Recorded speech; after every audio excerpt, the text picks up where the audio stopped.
ahora vamos a dar paso a la siguiente mesa de recursos humanos e impacto social, el impacto de la tecnología en la salud y el bienestar del capital humano. Y nos van a acompañar Luisa Izquierdo, directora de recursos... Sentaros. Directora de Recursos Humanos de Microsoft Ibérica, que es quien va a hacer la ponencia técnica. Y en la mesa van a estar como moderador Javier Arellano, profesor de la Universidad de Navarra, y aquí Silvia Agulló, directora de Negocio Responsable y Reputación de DKV, Ana Valdivieso, directora de Recursos Humanos de España en GlaxoSmithKline, y Carmen Muñoz, directora corporativa de Personas y Organización de Repsol. Muchas gracias.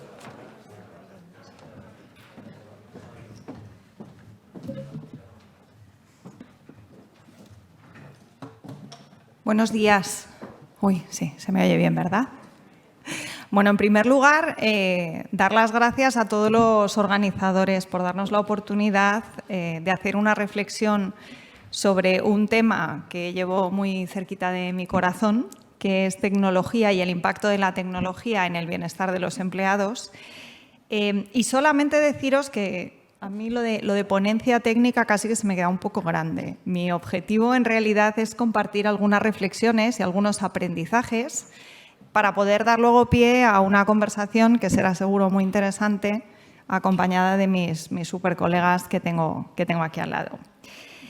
Que la tecnología ha tenido un impacto en nuestras vidas, pues yo creo que a estas alturas de la película es un tema totalmente innegable. La tecnología impacta en todo, ha impactado en nuestra vida, impacta en la forma en la que nos comunicamos, en la forma en la que aprendemos, que nos divertimos, que establecemos relaciones sociales y obviamente el mundo del trabajo pues no puede estar fuera de este impacto.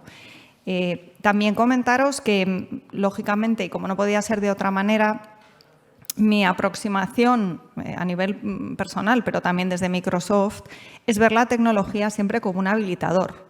La tecnología tiene que ser una herramienta puesta al servicio de las personas y las organizaciones para conseguir más.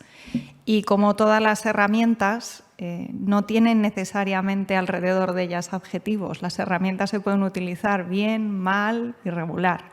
Y estas son algunas de las reflexiones que yo quería traeros. Es verdad que en estos 2 años de pandemia hemos visto una evolución muy fuerte de toda la transformación digital. De hecho, en Microsoft hicimos un pequeño estudio que nos llevó a entender que en los primeros 2 meses de pandemia avanzamos 2 años en transformación digital. Una transformación digital que lo que nos ayuda es a dinamizar la economía, a favorecer la competitividad, pero que también nos presenta algunos retos y me gustaría daros una visión equilibrada de lo que esto supone. Voy a aterrizarlo en las nuevas formas de trabajar, en lo que estamos viendo a día de hoy, que es este famoso modelo híbrido que ha llegado para quedarse y donde vemos que ambos mundos van a coexistir. El mundo de lo virtual, de lo digital, donde vamos a tener empleados trabajando en remoto incluso hasta un 100% del tiempo, dependiendo de sus circunstancias, con otros empleados que seguirán yendo a trabajar a un espacio físico probablemente también un 100% del tiempo y donde tendremos un modelo en el que, en función de la flexibilidad que cada compañía decida darse, coexistirán ambos mundos. ¿Qué retos nos presenta esto? Pues yo os voy a hablar de 3 para luego ir abriendo conversación. El primero, y yo creo que lo hemos reconocido un poco todos, es a veces esa sensación que hemos tenido, particularmente en los momentos más duros en los que el trabajo en remoto era el 100% de nuestro tiempo, de aislamiento, de soledad. Incluso yo, sé que no es muy académico, pero esa sensación de día de la marmota, donde parecía que todo se repetía una y otra vez. Incluso en ocasiones se plantea ahora el tema de sentimiento de pertenencia. Bueno, este es un fenómeno que hemos visto, que tenemos que reconocer, que creemos que en gran medida se ha visto influido por las circunstancias que acompañaban a la pandemia, pero es cierto que tenemos que reconocer que ese formato digital puede generar este tipo de dinámicas, este tipo de cansancio digital. ¿Qué es lo que proponemos como formas de compensar este reto? Bueno, pues Nosotros somos grandes defensores del modelo híbrido. En la medida de lo posible, lo ideal es combinar esa parte digital con otra parte presencial, sin lugar a dudas. Es importante también, cuando entramos en esa dinámica de Día de la Marmota, reflexionar sobre el propósito de nuestro trabajo, salir del modo tarea y pensar en qué es lo que trasciende, por qué trabajamos, qué es lo interesante de lo que hacemos. Pero también utilizar la tecnología en un contexto de conexión social. Es verdad que hemos estado todos hartos de la pantalla, pero sin la pantalla no hubiéramos podido celebrar cumpleaños en una época en la que cada uno de nosotros estábamos en nuestra casa o ver a las familias. Tenemos que pensar en cómo darle a esa conexión digital una dimensión mucho más social. El segundo reto tiene que ver con el sentimiento de pérdida de influencia que pueden experimentar aquellos empleados que trabajan fundamentalmente en remoto. Y ahí es donde tenemos que retarnos como compañías para igualar la experiencia de empleado entre los que están físicamente en la oficina y los que están en un contexto más digital. Y hay fórmulas de hacerlo, pero es importante entender que eso nos va a llevar a tener unas dinámicas distintas de conexión, unas dinámicas mucho más proactivas por parte del empleado que está trabajando en remoto y unas dinámicas distintas a la hora de asegurarnos que esos empleados en remoto siempre tienen el mismo acceso a la información y a los temas relevantes que están sucediendo en la compañía. De nuevo, el reto es igualar la experiencia entre el que está físicamente y el que está en remoto. Y el tercer reto es esa aparente imposibilidad de aprender o de recibir feedback para aquel que está en remoto. La realidad nos dice que la tecnología y todas las capacidades de inteligencia artificial aplicadas al aprendizaje hacen que ese aprendizaje o que esa experiencia pueda estar mucho más personalizada y nos puede además ayudar mucho la tecnología con el tema de cómo consumimos datos y lo que aprendemos alrededor de eso. Así que para los empleados que van a remoto no debemos de tener miedo en de alguna manera tratar de romper alguno de esos prejuicios, ¿no? Como estoy en remoto, me voy a perder toda esta parte. Para equilibrar un poco alguno de estos retos, ¿qué oportunidades vemos claramente en este formato híbrido digital? Pues la primera es la capacidad de adaptarnos a las preferencias de nuestros empleados. Y con esto, ¿a qué me refiero? Y estamos en un contexto universitario y aquí me voy a una cosa que hemos experimentado todos. Los que hemos sido estudiantes, hay estudiantes de mañana y hay estudiantes de noche. Yo era de las que madrugaba y a mí era cuando más me cundía, pero por aquel entonces mi novio, que ahora es mi marido, era de los de noche y no entendía cómo yo me podía levantar a las 5 de la mañana a estudiar, pero es que a mí a esa hora era cuando me entraban las materias. Bueno, pues esto es parecido en el mundo laboral. Todos sabemos que tenemos una zona en la que somos mucho más productivos. En la medida en que somos capaces de personalizar esas experiencias, podemos tener un impacto claro en productividad, pero además nos permite adaptarnos a los momentos vitales de nuestros empleados.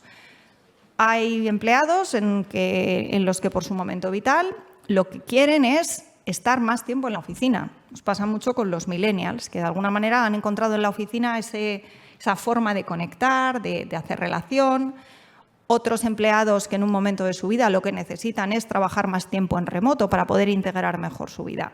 Para nosotros, la capacidad que nos da la tecnología de personalizar la experiencia de empleado nos revierte no solamente en un incremento de productividad, sino además en un sentimiento mucho mayor de engagement, de satisfacción, de motivación de empleado y se convierte en un elemento de retención clave.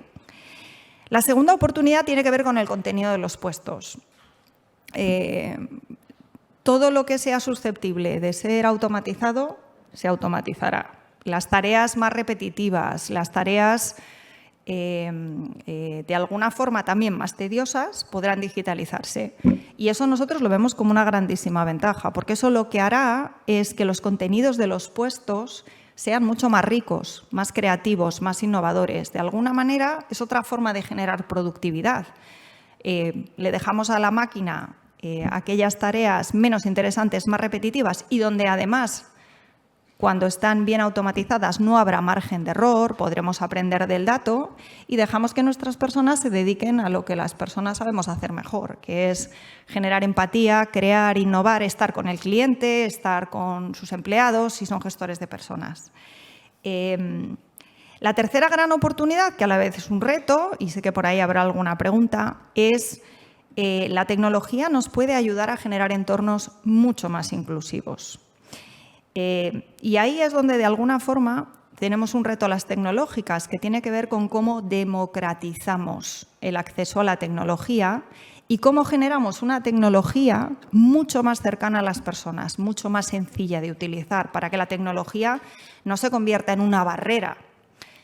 Ahí tenemos que hacer un gran esfuerzo en diseño de tecnología para que sea cada vez más sencilla de utilizar. Al final, la tecnología es algo transversal que toca absolutamente todos los sectores y el objetivo es que sea como la electricidad, que tú no la ves, pero sabes que está y lo que tiene son todos los beneficios que te da, oye, darle al botón y tener luz siempre que lo necesitas. Al final, la tecnología nos plantea retos y oportunidades en el bienestar de nuestros empleados y, obviamente, como organizaciones tenemos una responsabilidad para darles respuesta. Pero también quería aquí apelar a la responsabilidad personal de cada uno de nosotros. Este es un mundo muy cambiante y cada uno de nosotros tenemos una responsabilidad a la hora de aprender de los cambios, de gestionarlos.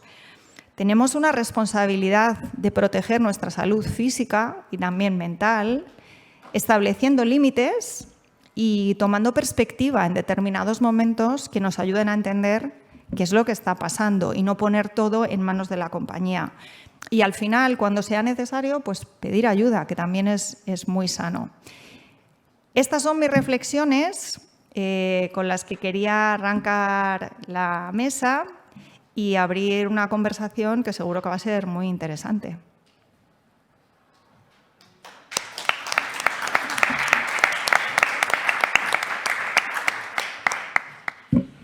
Muchísimas gracias, Luisa. Buenos días a todos. Soy Javier, como han dicho antes, profesor y director del Máster en Recursos Humanos de la universidad. Y estoy encantado, como decía Alberto, de ser la cuota masculina en esta mesa, ¿no?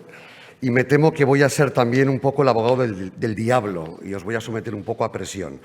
Vamos a estructurar, ellas ya lo saben, los demás no, vamos a estructurar un poco la sesión en 3 bloques. Primero me gustaría hablar de bienestar y estrategia de recursos humanos y luego, siguiendo un poco el esquema de Luisa, vamos a hablar, digamos, de las cosas, gracias Pepón, de las cosas buenas, de las buenas noticias y de las malas noticias de la tecnología, porque Luisa lo vende todo muy bien y todo parece maravilloso, pero vamos a meternos un poco a fondo en esto. Alberto al principio ha explicado el estudio que se ha hecho y qué era lo más importante ahora mismo, cuáles son los ítems más importantes del mundo de la sostenibilidad. Ella ha dicho que la S, la mesa en la que estamos, es lo más importante ahora mismo. Yo he hecho una labor un poco de irme hacia atrás, porque DIRSE, como bien sabe Alberto, publica un observatorio y lo viene haciendo hace tiempo. Y yo me he ido al observatorio, al último observatorio antes de la pandemia de DIRSE, y ponía los 7 ítems que eran más relevantes. Y os voy a leer los 4 primeros. Gestión del entorno legal y regulatorio, ciberseguridad y privacidad de los datos, calidad y seguridad del producto, mitigación del cambio climático. Y ahora os voy a leer el barómetro justo después de la pandemia, cuando estoy el primero que se hace después de la pandemia.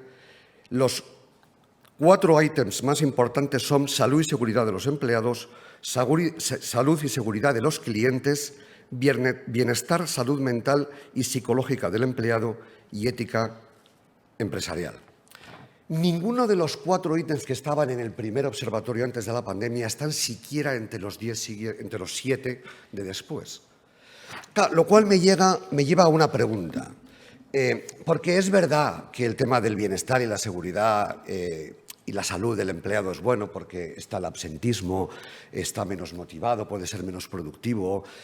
O sea, es bueno cuidar al empleado para no tener problemas. Pero Guillermo, cuando ha presentado la mesa, ha utilizado palabras gruesas. Ha dicho que la sostenibilidad es un pilar estratégico. Y Isabel acaba de hablar de cultura, que tiene que ser una cosa transversal. Y mi pregunta a todas vosotras, quiero hacer una ronda primera con todas vosotras, es, ¿esto el empleado de verdad lo ve así?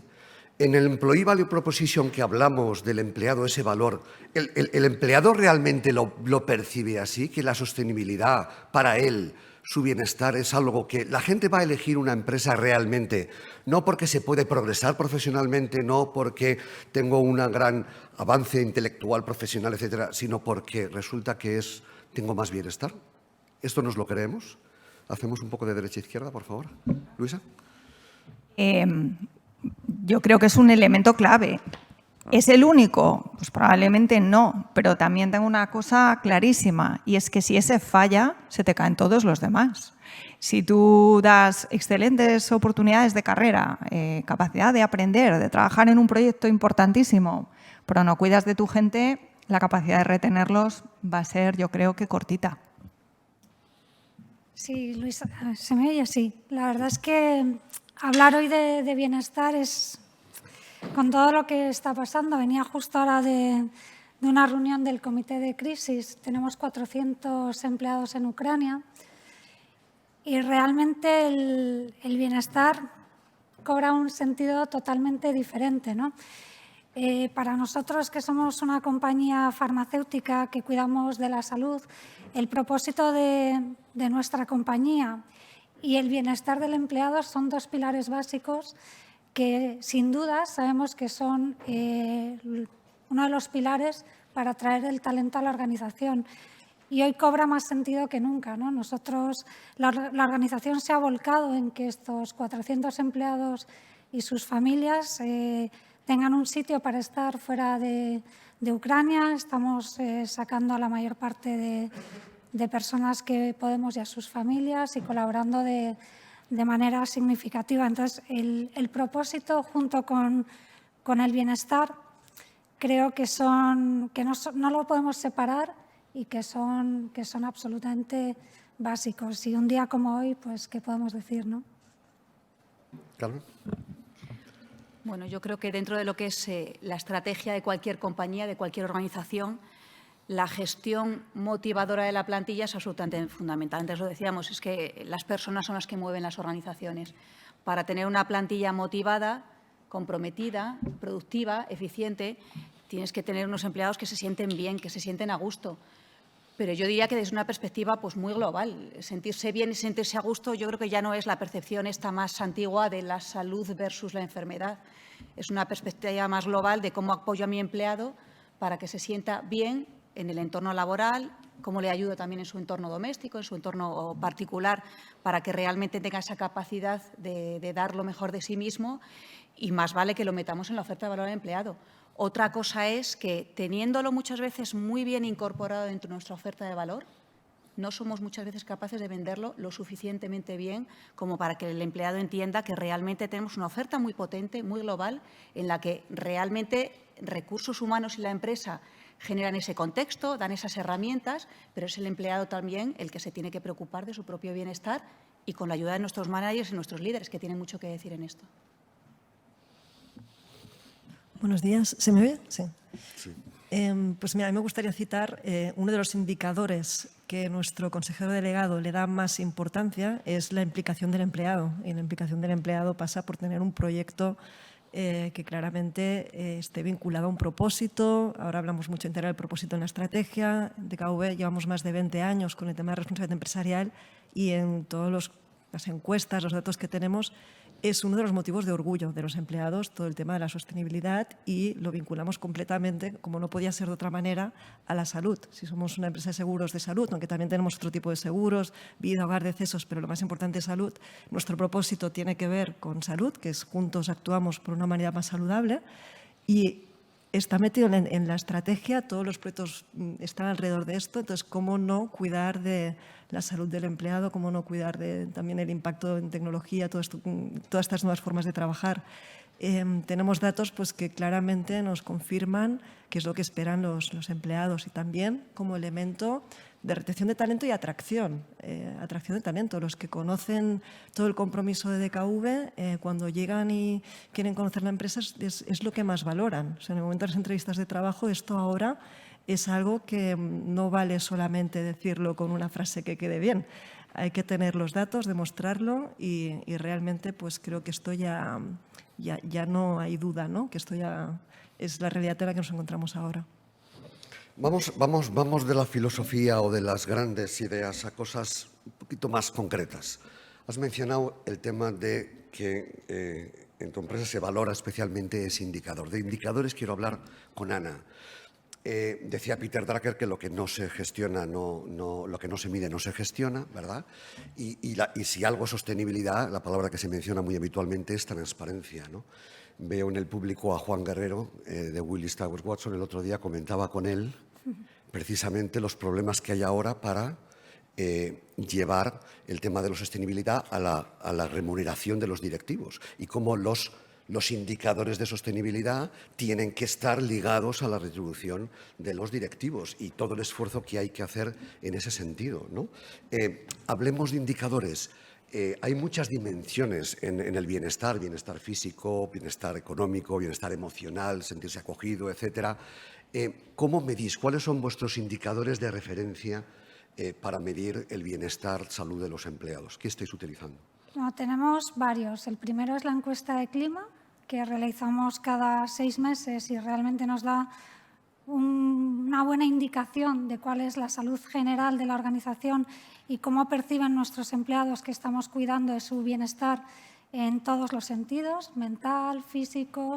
O sea, ya no solo proteger de posibles accidentes, sino ir mucho más allá, ¿no? Como prevenir e incluso anticipar posibles futuras enfermedades. Se ha comentado mucho esta mañana el papel clave que tiene el manager en el bienestar del empleado. Yo creo que no cabe ninguna duda y nosotros tenemos una herramienta que le llamamos el 180, que lo que busca es entender cada manager cómo está cuidando de la salud de sus empleados y se le retribuye por ello. O sea, una parte del variable tiene que ver con cómo cada equipo valora al manager por cómo está realmente cuidando de su bienestar en todos los sentidos. Pasa porque crea un clima integrador, porque se preocupa del desarrollo de los empleados, porque crea un entorno saludable, etcétera, etcétera. Luego, lógicamente, sabemos que una empresa igualitaria es mucho más saludable, pues por supuesto que tenemos los indicadores de igualdad y todo ello nos ayuda a ir avanzando. Y luego, ya más concretamente, en temas de salud, tenemos una herramienta voluntaria para todos los empleados donde podemos volcar datos de salud y a través del departamento médico nos ayuda pues, a anticipar posibles problemas de salud y a identificar áreas que como compañía podemos trabajar, ¿no? Pues últimamente sabemos que la salud mental es un área en la que nos tenemos que enfocar porque distintos indicadores de herramientas que tenemos nos lo están indicando. En algún momento han podido ser temas de obesidad o otros temas que abordamos en base a los indicadores que vamos teniendo. Fundamental medir. Muchas gracias. Carmen, me contaba un amigo que el director de operaciones de una importante empresa de este país decía que había una palabra en español que estaba especialmente bien construida, que era la palabra contratista, porque la palabra contratista se define en sí misma por su construcción, ¿no? El contratista, decía él, es el que contra ti está, ¿no?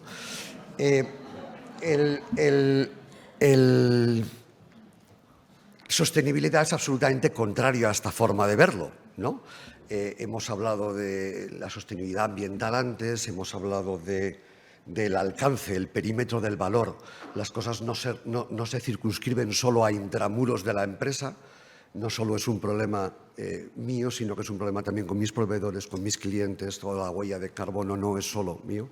En el tema de seguridad también está ocurriendo lo mismo. Nuestra seguridad tiene que ser más cooperativa de lo que era antes. ¿Está siendo más cooperativa con los diferentes agentes que interactuamos en la empresa? Sin lugar a dudas, Javier, me has dejado pasmada con esto de los contratistas, porque la verdad es que es una perspectiva un poco particular. Sin lugar a dudas, la seguridad ha cobrado pues, una relevancia fundamental y el respeto a los entornos en los que nos movemos. Lo que pasa es que para una empresa como la nuestra, esta condición de seguridad, de respeto al medio ambiente, de respeto a las comunidades en las que operamos, es que es un básico. Nosotros no podríamos haber seguido trabajando durante tantos años si no tuviéramos como una condición absolutamente básica de operación ese respeto máximo a la seguridad en nuestras operaciones, ese respeto máximo a la huella que dejamos en los entornos en los que nos movemos. Y para eso, lógicamente, tiene que exceder de lo que es el entorno interno de los empleados de una empresa. Es que no puedes trabajar solo. Tu ecosistema es infinitamente más amplio y tienes un ecosistema en el que tener perfectamente alineados a proveedores, a contratistas, a colaboradores en sentido amplio, porque nosotros trabajamos muchísimo con cadena de distribución, no solamente contratistas y proveedores, pues es fundamental, porque si no, no conseguiremos precisamente nuestro objetivo de tener una operación absolutamente segura y respetuosa con el medio ambiente. En este sentido, nosotros desde hace muchos años tenemos un plan global de sostenibilidad que compartimos con nuestros proveedores, con nuestros contratistas y que se manifiesta pues, en determinados aspectos muy concretos. Lo primero, nuestro entorno externo firma y acepta con nosotros un código específico, que tenemos un código de ética y conducta específico para proveedores y contratistas, y lo tienen que aceptar y firmar cuando vienen a trabajar con nosotros. Y eso es un primer básico que además luego seguimos, medimos y controlamos para que se produzca. Este código de ética y conducta pues, va desde medidas de control de temas anticorrupción, de temas que tienen que ver, por supuesto, con la propiedad intelectual, con el respeto al medio ambiente, pero también que tiene mucho que ver con respeto en el ámbito de los derechos humanos.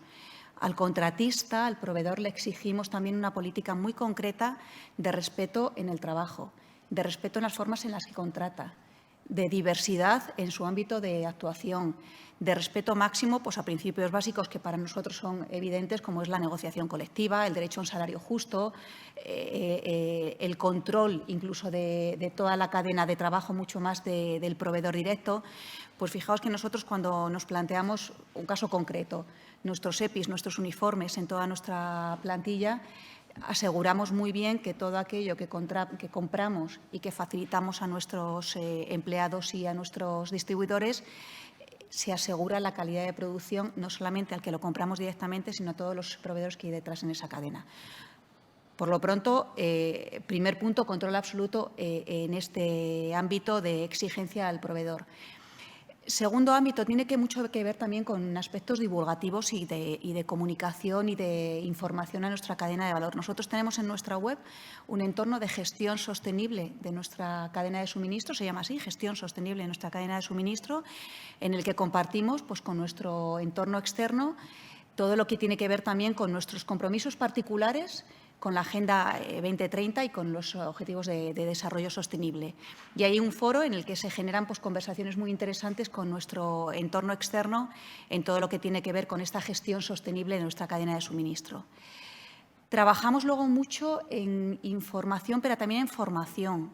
A nuestros proveedores, a nuestros distribuidores, les facilitamos formación en gestión de personas, formación laboral, formación en compliance y desde hace ya muchos años formación muy específica en seguridad, que además la recuperamos y la actualizamos pues, anualmente. Estamos también en un proceso pues, de evolución de todo lo que es nuestra oferta de valor a clientes y en esa evolución, lógicamente, tenemos que trabajar mucho en ir adecuando nuestros procesos tradicionales con unos procesos de gestión del cambio que los tenemos interiorizados cada vez que incorporamos pues, un producto nuevo, una forma de trabajar nueva, para que en esa gestión del cambio nos aseguremos que nuestros estándares de seguridad siguen estando pues, en lo más exigente de lo que planteamos. Y decías desde una perspectiva de cliente, yo creo que al final una empresa como la nuestra, que ha pasado de ser una empresa muy de oil and gas a ser una empresa multienergética, con unos compromisos muy claros de descarbonización, al final tienes que acompañar a tu cliente en esa transición energética y en esa ruta de descarbonización. Y los tenemos que acompañar con realidades muy particulares, pero también muy tangibles y muy reales. Hablamos de carburantes y nosotros tenemos ya toda una gama de carburantes pues, mucho más respetuosos con el medio ambiente, en el que ya hemos incorporado biocarburantes pues, de generación más avanzada para nuestros clientes que optan por seguir con carburantes y combustibles más tradicionales. Pero nosotros ya tenemos una oferta multienergética mucho más amplia. Somos suministradores también en el mundo eléctrico. Nuestra oferta eléctrica también tiene que ver con una oferta pues, sostenible en la que el cliente puede optar por comprar energía renovable. Y además lo completamos también pues, con nuestra oferta de generación distribuida de Solmachi y de Solify. Ya hemos generado plataformas de interacción con clientes en las que, por ejemplo, como en Wilet, la que tenemos para contactar a nuestro cliente de movilidad con nuestras estaciones de servicio, en Wilet nuestro cliente ya tiene la opción de compensar su huella de carbono comprando dentro de la propia aplicación los derechos de emisiones correspondientes a aquello que ha consumido pues, cuando llegan a su tanque en una estación de servicio. Y, por supuesto, pues, lo que tiene que ver también con seguridad en las instalaciones de clientes, que lo llevamos desarrollando desde hace muchos años. Yo os diría que en la estación de servicio, también en la propia instalación del cliente, pero que va mucho más allá de ello y lo estamos desarrollando también pues, en la forma de un consumo sostenible y respetuoso con el medio ambiente. Muy bien, muchas gracias. Digamos que eso sería la amplitud, Silvia, la amplitud, lo que Carmen ha hablado, en horizontal. Me gustaría hablar un poquito de la vertical. Eso de apoyar estilos de vida saludables o promover estilos de vida saludables en nuestros empleados, dentro de nuestra casa, ¿no? Hemos llenado las empresas de papeleras de colores, que está muy bien, hemos puesto gimnasios, hemos hecho mindfulness, hemos creado alertas de correo electrónico cuando abres el correo electrónico fuera de horario de trabajo. Nos acaban de hablar de los retos de movilidad en Decathlon. Nos habló también José Ángel del voluntariado. En la universidad también tenemos un Tantaca que se llama Gota a Gota, que es un banco de tiempo de voluntariado. Hay muchas iniciativas, pero a veces tenemos la sensación de que a uno le tiene que dar un poco de miedo el llevar un bocadillo de chistorra a la empresa porque va en contra de la cultura de salud. ¿Dónde está el límite, Silvia? ¿Hasta dónde tenemos que llegar? Pues en DKV además nos declaramos activistas de la salud. Es decir, que esto es un continuo y no solamente con los empleados, sino con todos los grupos de interés. La estrategia de la compañía, como os decía antes, el propósito de juntos pues actuamos por una humanidad más saludable, lo que hacemos es pues, potenciar al máximo esto.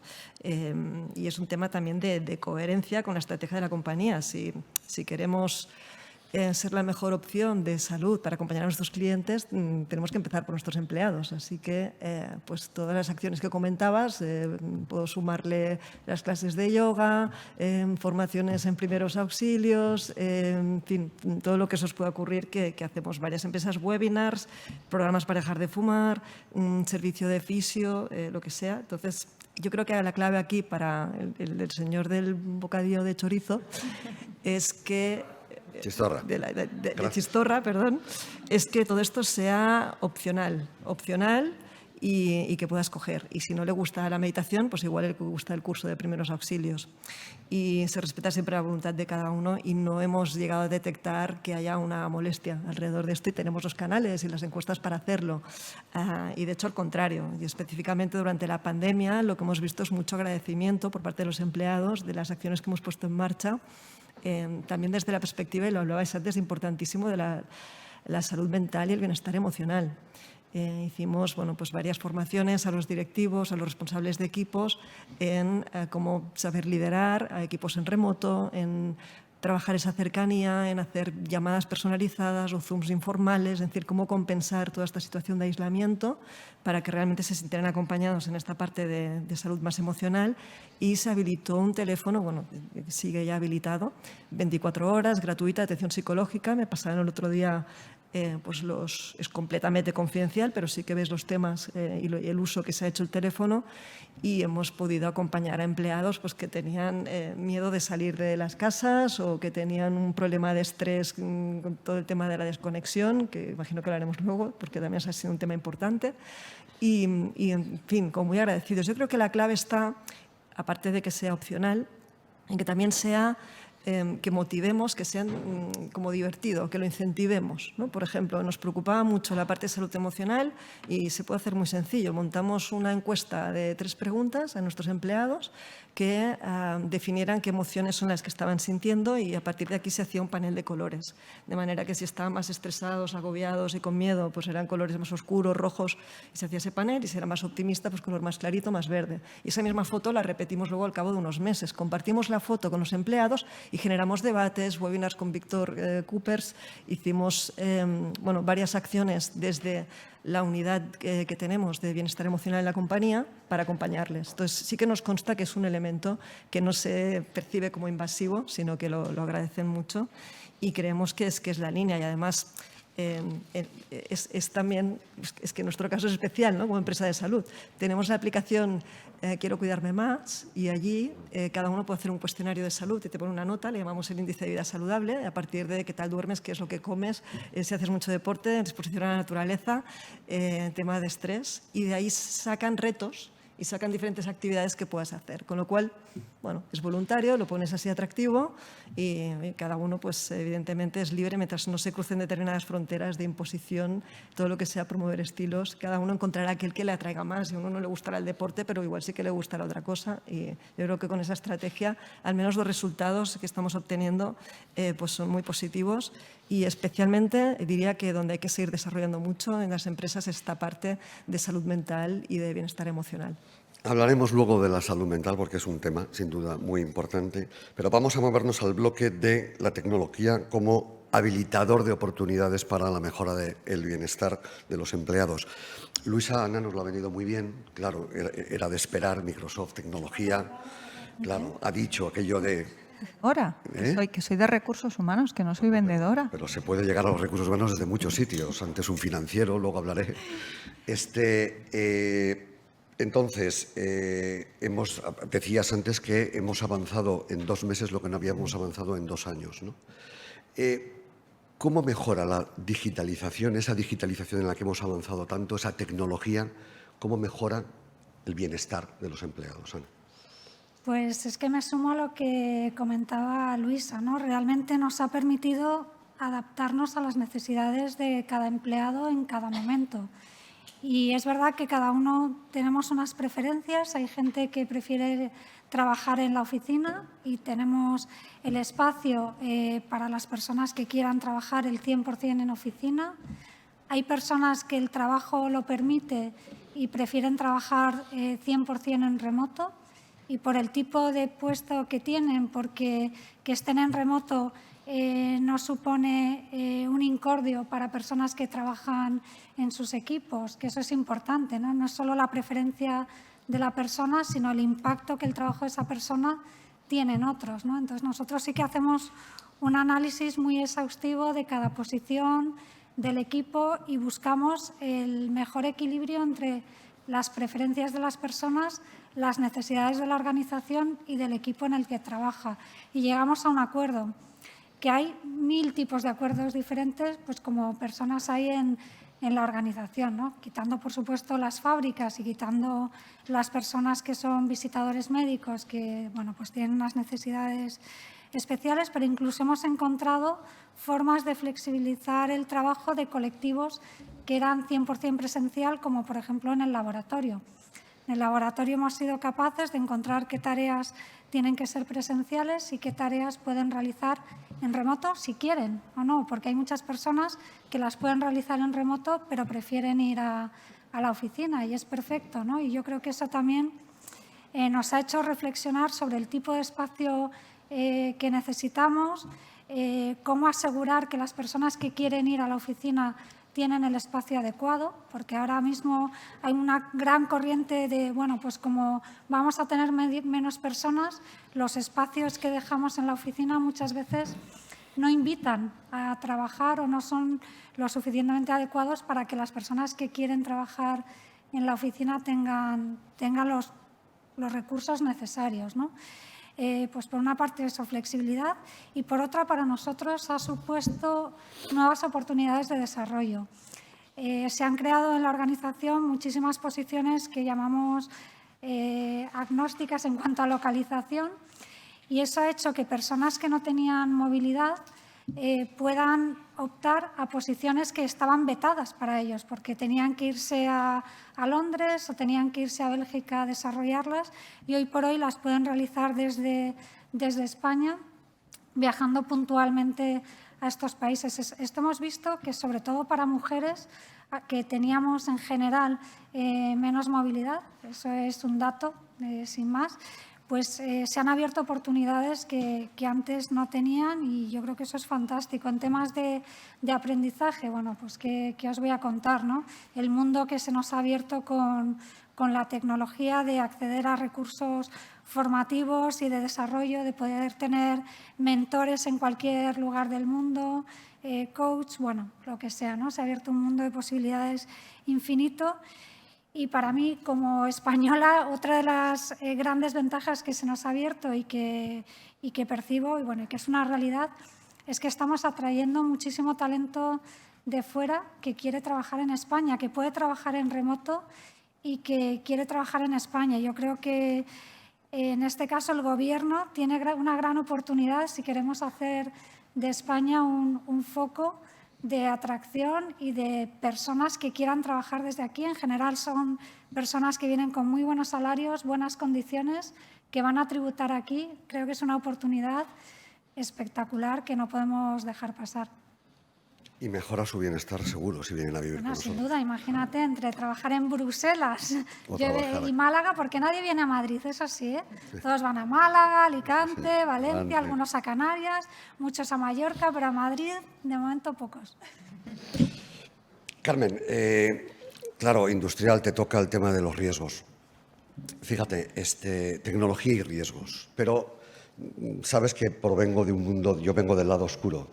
Vengo del mundo de la contabilidad, las finanzas, el control de gestión. Soy un poco converso en ese sentido.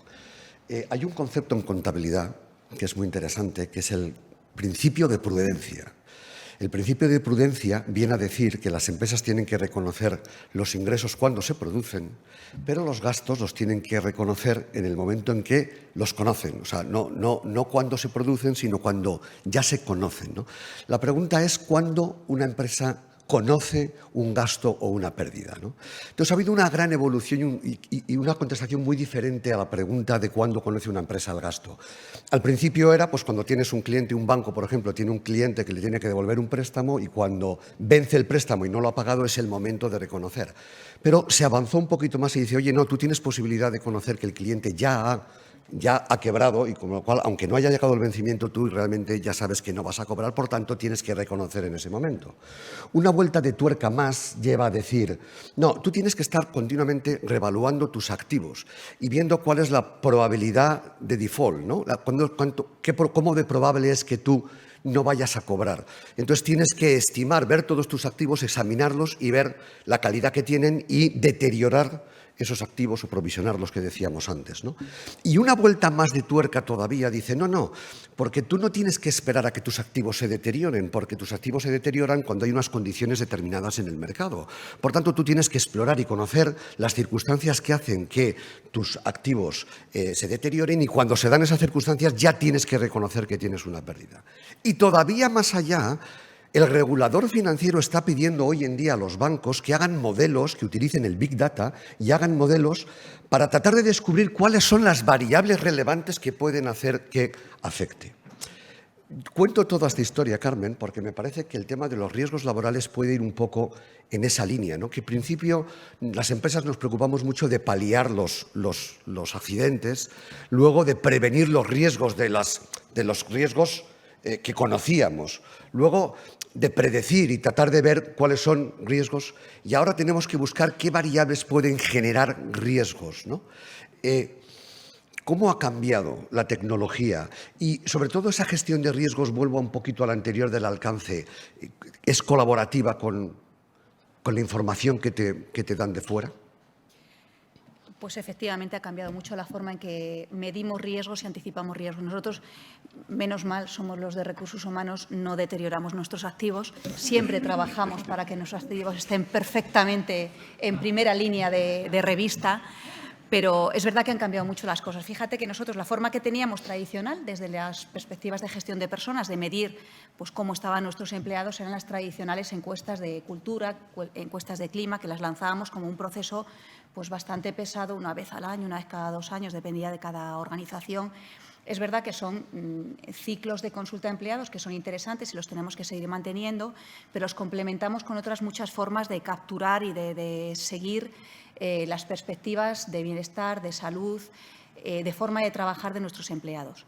Yo diría que hemos ido a pulsos mucho más concretos en momentos mucho más especiales de empleados. Y puede ser un pulso que lancemos cuando hemos lanzado pues, una determinada campaña, que puede ser pues, orientada a temas de bienestar, para saber cómo perciben nuestros empleados eso que hemos lanzado, la efectividad de esa campaña, cómo han reaccionado, y recabar información. Puede venir también de momentos muy concretos en la vida del empleado en el que le lanzamos pues, una pequeña encuesta, cuestionario, para saber cómo ha sido su experiencia pues, al incorporarse a nuestra empresa, al tener un momento vital importante, en una promoción, en una expatriación. Momentos muy concretos que nos permiten ir recabando información y haciendo precisamente esa gran base de datos en la que apalancarnos para luego tomar decisiones cada vez más anticipativas sobre la salud y el bienestar de nuestros empleados. Tiene que ver con modelos pues, cada vez más apoyados en la digitalización. Nosotros hemos desarrollado, ahora hace muy poquito, hemos lanzado un asistente virtual para nuestros empleados, y ese asistente virtual, que además tiene nombre, se llama Alex, para que sea muy internacional y no tiene que ver nada con otros que en el mercado, es nuestro Alex particular, que bueno, ayuda a nuestros empleados en un entorno totalmente virtual y va recabando también información de cómo ha sido su interacción con el empleado en cada momento. Esto al final te va generando todo un entorno de datos que tiene sus oportunidades, pero también tiene sus riesgos. Y fíjate que desde una perspectiva de gestión de la salud del empleado, de la salud física, de la salud emocional del empleado, tenemos mucha información. Pero cómo utilizar esta información también tiene sus riesgos cuando se trata de materia de personas.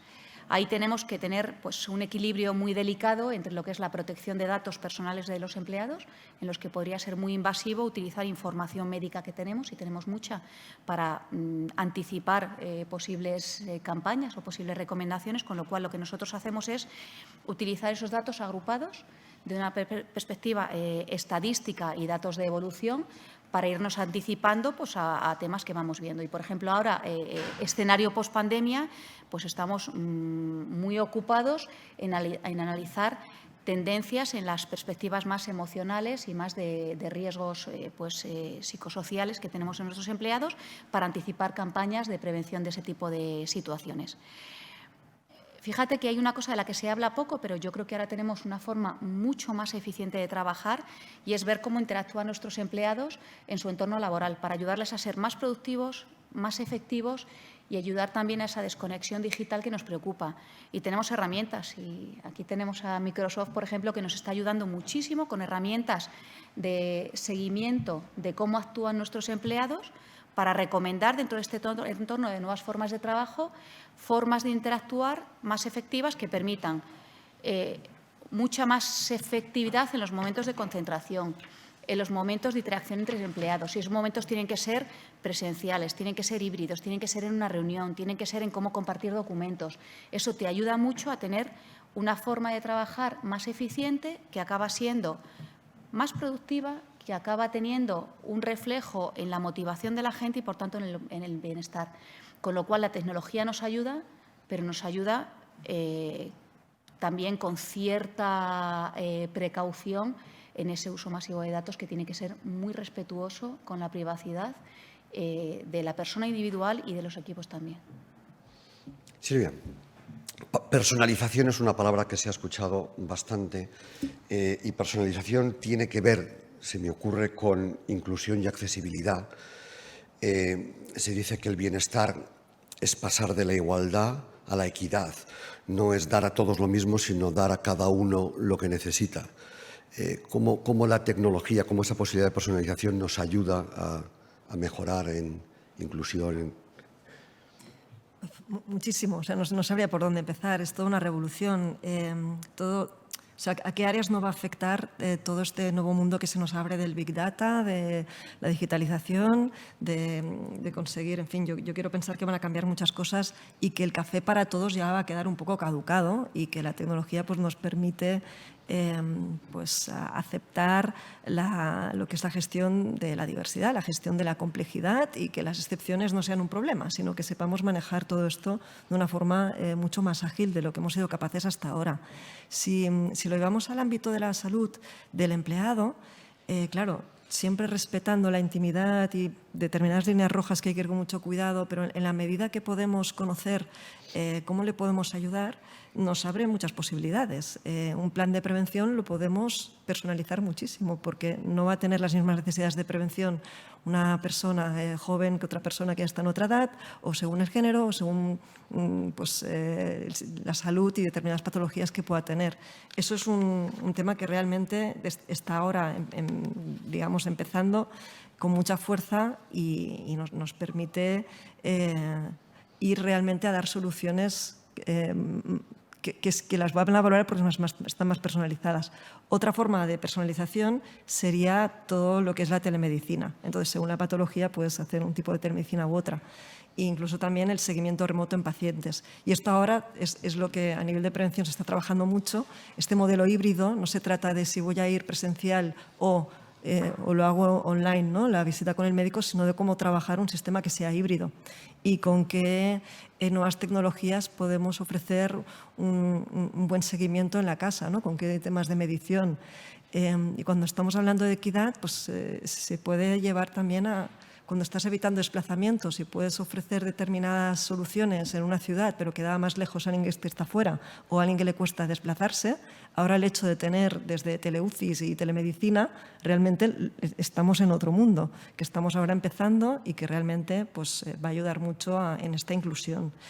Creo que estamos viendo solo el principio, que hay muchas cosas de inteligencia artificial, de tratamientos personalizados, de ingeniería genética que van en esa vía y que irán aportando más soluciones, y por eso es tan grande el melón que en DKV lo que estamos haciendo es fomentar mucho la innovación social y hacerlo con entidades y emprendedores sociales. Y lo que hacemos es lanzar retos. Ahora justo el 10 de este mes lanzamos la segunda edición del DKV Impacta, y allí pues, les invitamos a que propongan soluciones, tanto entidades sociales como emprendedores sociales, que tengan que ver con cómo proteger la salud a los temas y los retos medioambientales que tenemos ahora mismo, y temas de prevención, y específicamente para colectivos vulnerables. Es decir, que nos vengan con propuestas de inclusión. Y muchas van a pasar por tecnología. Esto es el DKV Impacta, lo hacemos con el Impact Hub, pero también colaboramos desde hace años con Ship2B y realmente el vertical que tienen de salud y que apoyan a diferentes startups, la tecnología tiene un papel muy relevante y siempre enfocado a prevención, que es una de las prioridades desde el punto de vista de sostenibilidad de la compañía. Y por último, también tenemos el DKV InnoLab en el Barcelona Health Hub, que lo que hace es acompañar y trabajar con pilotos, haciendo pruebas pilotos y haciendo testeos.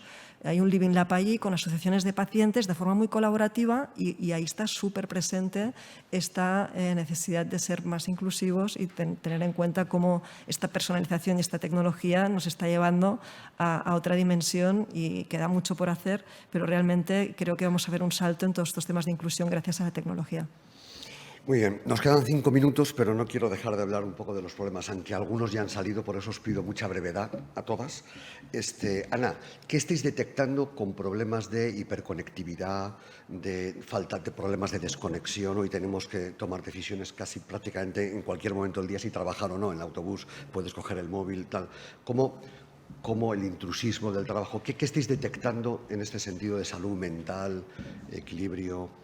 Bueno, en primer lugar, lo que se ha comentado, ¿no? La dificultad muchas veces de desconectar, aunque formalmente sí que tenemos el marco para asegurar que los empleados tenemos la desconexión que necesitamos, pues la realidad es un poco diferente, ¿no? Y esa hiperconectividad que tienes continuamente, el que el mail la gente asume que lo estás leyendo todo el rato y que no es offline, sino que es online, y si no lo respondes te mandan un WhatsApp y si no te llaman. Y, o sea, al final lleva a problemas de concentración, lleva a que no encuentras rato para dedicarte a lo que realmente tienes que hacer.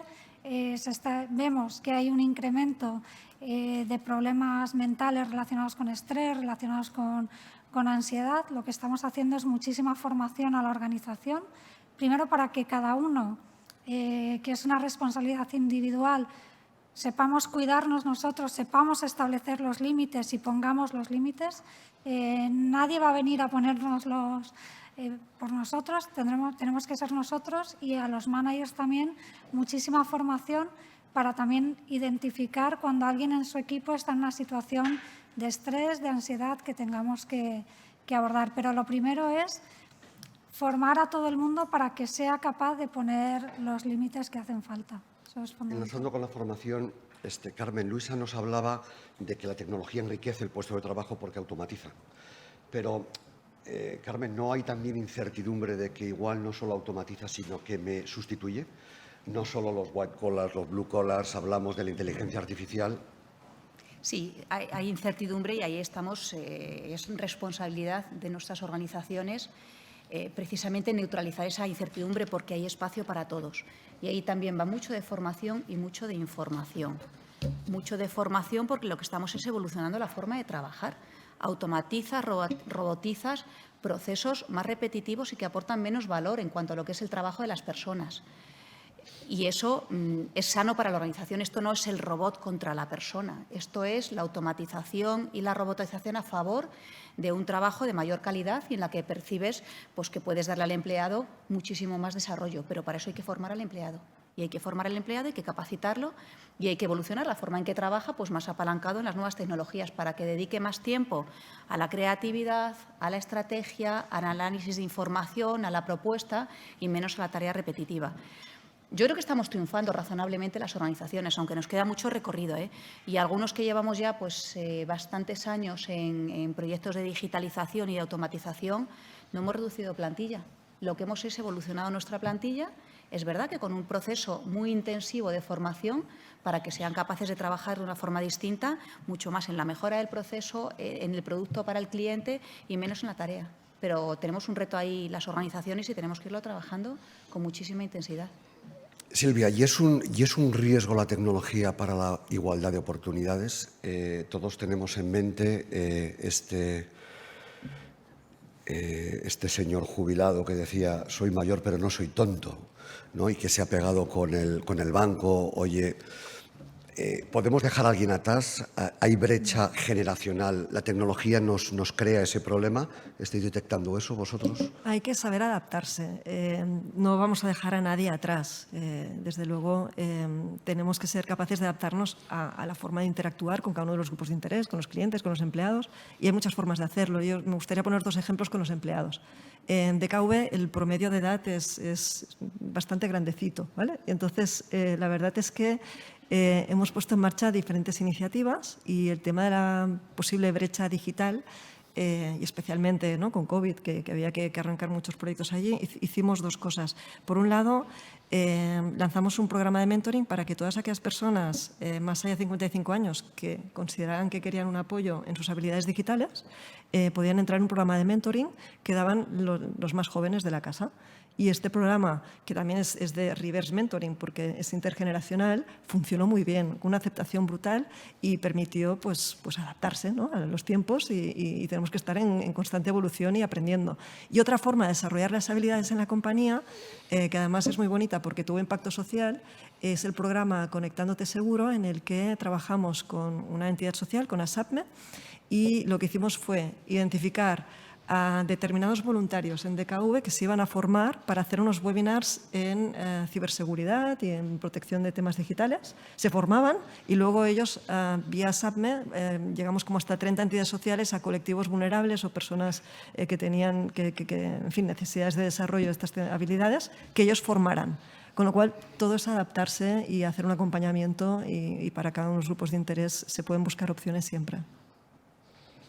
Gracias, Silvia. Voy a hacer la pregunta, Luisa. Les amenacé a todas ellas con hacer una última pregunta en esta mesa y Luisa me miraba diciendo, no, digo, pero la voy a hacer. Que es, oye, ¿es un riesgo para las chicas la tecnología?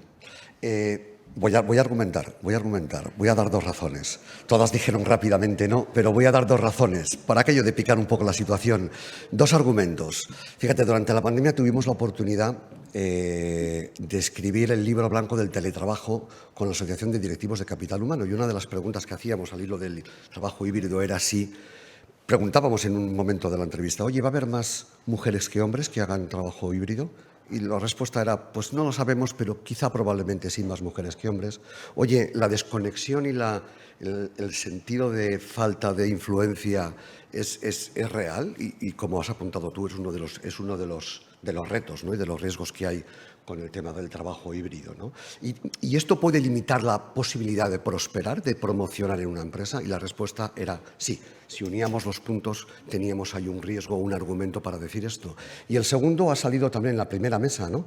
De los perfiles que se buscan ahora mismo, ¿no? Ahora mismo estamos, después de hacer ese libro blanco del teletrabajo, con algunos de los aquí presentes, por cierto, les entrevistamos, ahora amenazamos con otro libro que es la empleabilidad juvenil.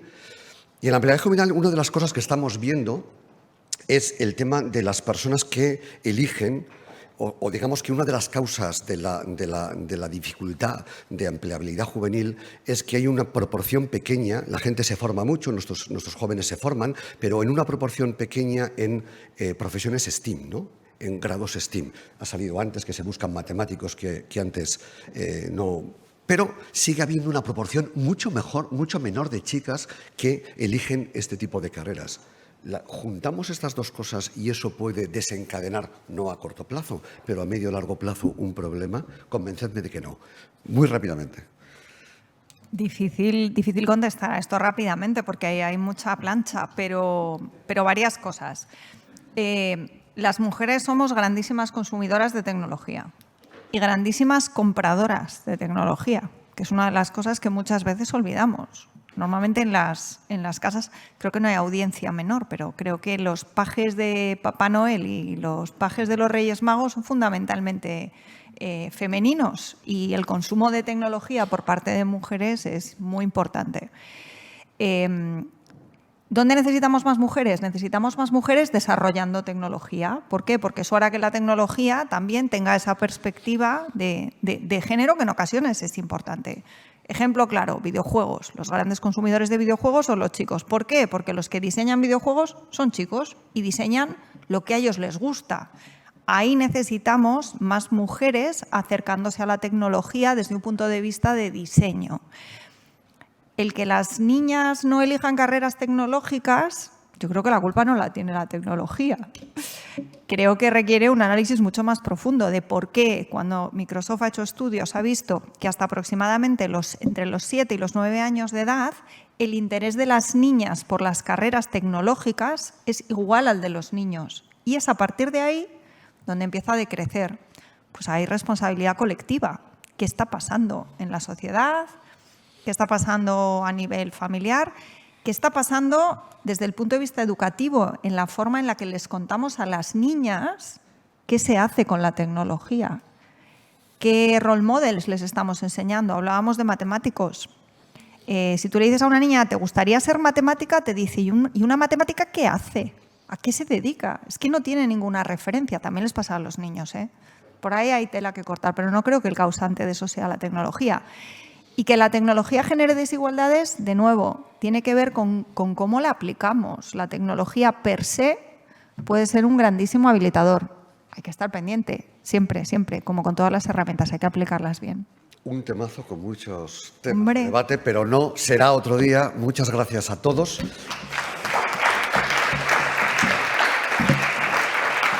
Y ahora paramos todos, los que estamos aquí y los que estáis en casa también. Todo el mundo tiene que ir a tomarse un café que serviremos en esto. Gracias.